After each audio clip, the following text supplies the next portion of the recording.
का हो सखी? का हो सखी? काहे इतना खुश बाड़ू हो? अरे जानत ना हो, सुना सुनावा।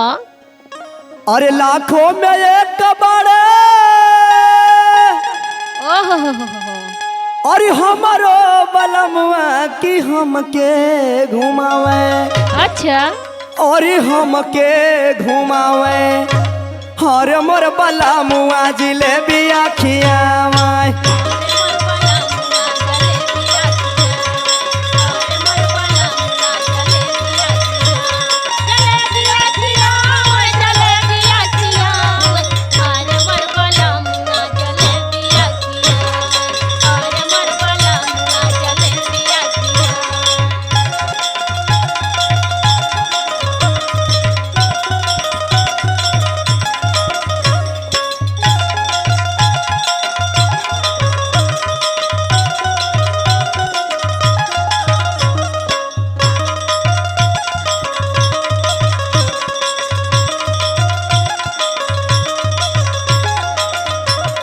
सुना और आगे सखी।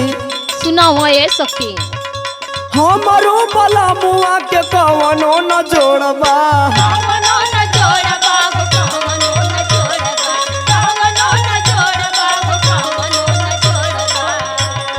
सच कही सखी मोर सजना बेजोड़बा।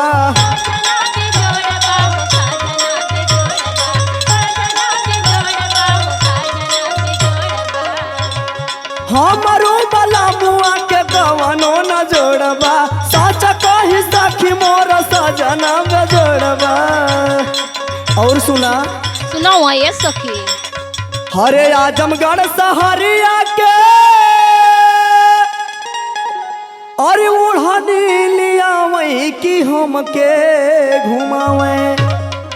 हरे हमके घुमावे हर मोर बलमुआ जिलेबिया खियावे।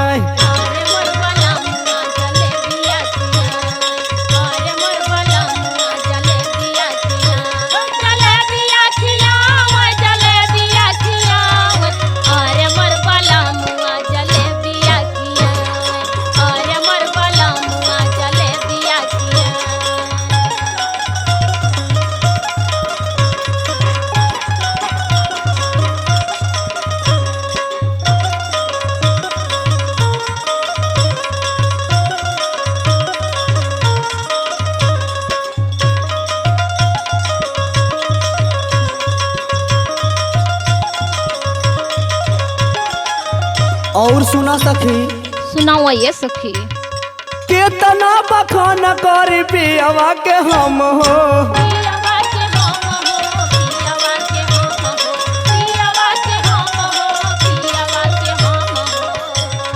चाट चाउमीन लावे गरम गरम हो।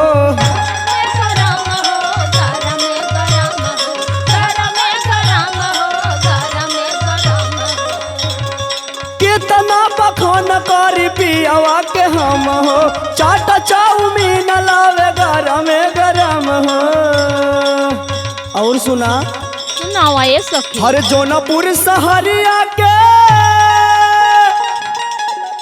और मुरई लिया वही की हमके घुमावे।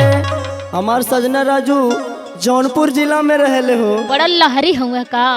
अरे हमके घुमावे हर मोर बलमुआ जिलेबिया खियावे।